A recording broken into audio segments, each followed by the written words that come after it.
Hello everyone, welcome to TWP channel. तो कैसे हैं आप सभी? आई होप अच्छे होंगे, स्वस्थ होंगे। तो चलिए आज हम पढ़ेंगे हरियाणा राज्य में कृषि कि हरियाणा राज्य में कौन कौन सी कृषि की जाती है और कौन सी फसल अधिक होती है, कौन सी सबसे कम होती है। तो चलिए स्टार्ट करते हैं। सबसे पहले देखते हैं कि जो हरियाणा राज्य है वो क्या है, वो कृषि प्रधान है। और यहाँ की जो अर्थव्यवस्था है वो किस पर आधारित है, तो वो कृषि पर आधारित है। और हरियाणा राज्य की कितने % भूमि ऐसी है जिस पर कृषि की जा सकती है, तो वो 81% है। और अब बात करें कि हरियाणा की जलवायु कैसी है, तो हरियाणा की जलवायु कैसी है, उपोष्ण स्टेपी महाद्वीपीय जलवायु, ये बहुत इंपॉर्टेंट है।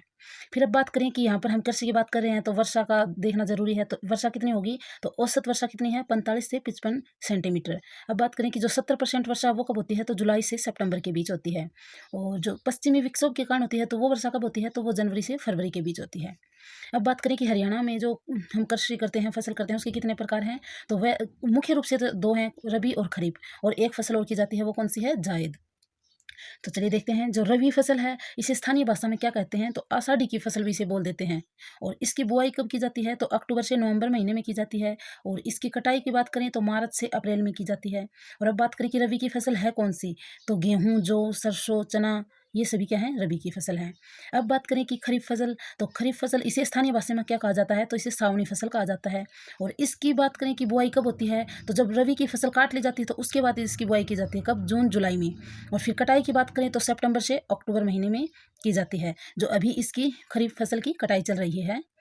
तो खरीफ की फसल कौन कौन सी है, चावल, बाजरा, ज्वार, कपास, मक्का, गन्ना। और अब बात करें जायद फसल की, तो ये फसल कौन सी है, जब इन दोनों के बीच में जो गैप होता है, जैसे ये कटाई कब की जाती है, मार्च से अप्रैल में, फिर इसकी बुआई कब की जाती है, जून जुलाई में। तो जो महीना अप्रैल मई जून का जो रहता है, उस समय जो फसल की जाती है वो कौन सी होती है, जायद। तो जायद की फसल तब की जाती है। और इसमें कौन कौन सी फसल होती है, तो तरबूज, खीरा, ककड़ी, ये सभी जायद की फसलें हैं।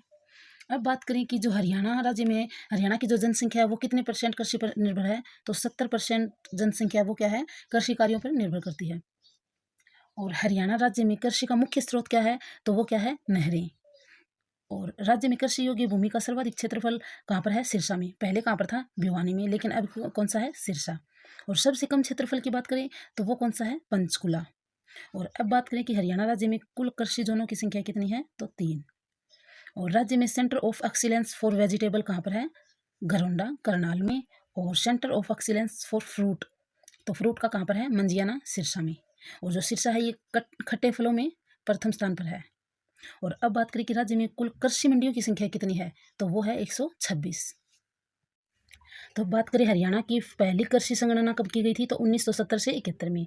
और राज्य में फलों और सब्जियों के उत्पादन में प्रथम स्थान किस जिले का है, तो यमुनानगर। और सबसे कम किसका है, तो बात करें महेंद्रगढ़ की। फिर राज्य की सब्जी मंडियों में महिलाओं के लिए, महिला किसान जो है उनके लिए कितने % आरक्षण है, तो 10% आरक्षण है। अब बात करें कि सर्वाधिक फसल किस डिस्ट्रिक्ट में की जाती है, जैसे गेहूँ की कहाँ पर की जाती है, चावल की कहाँ पर की जाती है, तो ऐसे हमने प्रथम 4 जिले लिए हैं। तो मेन क्या है, जो हमें फर्स्ट है वो ज़्यादा याद रखना है, तो बाकी के भी रखनी है। तो चलिए सबसे पहले बात करें गेहूं की, तो गेहूं सबसे ज़्यादा कहाँ पर की जाती है, गेहूं की फसल, सिरसा, हिसार, जींद, फतेहाबाद।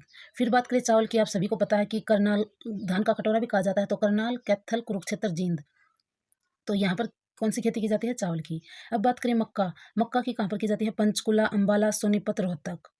जवार, जवार सबसे ज़्यादा कहाँ पर होता है, रोहतक में। और इसके पास कौन सा है, झज्जर, सोनीपत, पलवल, तो ये यहाँ पर भी किया जाता है। अब करें बाजरा, तो बाजरा महेंद्रगढ़, भिवानी, गुरुग्राम, झज्जर। फिर जौ की बात करें तो जौ भी भिवानी, सिरसा, झज्जर, हिसार। चना, चना की बात करें तो सबसे ज़्यादा कहाँ पर होता है, भिवानी में, फिर महेंद्रगढ़, हिसार, सिरसा। और कपास की बात करें तो सबसे अधिक कहाँ पर की जाती है, सिरसा, हिसार, फतेहाबाद, जींद। और इसी तरह सरसों भी भिवानी, महेंद्रगढ़, सिरसा, जींद। और गन्ने की बात करें तो सबसे अधिक कहाँ पर होता है, यमुनानगर, करनाल, अंबाला, रोहतक। अब बात करें कि हरियाणा राज्य में जो फसलों में प्रथम जिला कौन सा है, उसकी बात करें तो देखो, मक्का और अरहर सबसे ज़्यादा कहाँ पर की जाती है, पंचकुला में। और प्याज सबसे ज़्यादा कहाँ पर है, अंबाला में की जाती है। फिर हल्दी, मिर्च, गन्ना, इन तीनों की ज़्यादा कहाँ पर की जाती है, फसलों में फर्स्ट कौन सा स्थान है, तो यमुनानगर का। और धान और चावल की बात करें, चाहे धान का हो या चावल, तो वो कहाँ पर होता है, करनाल में। फिर कुरुक्षेत्र और कैथल में भी किया जाता है। और शकरकंद और अंगूर की खेती कहाँ पर की जाती है, कुरुक्षेत्र में। और खुम्बी, मशरूम, सीताफल, ये सबसे ज़्यादा कहाँ पर है, सोनीपत में।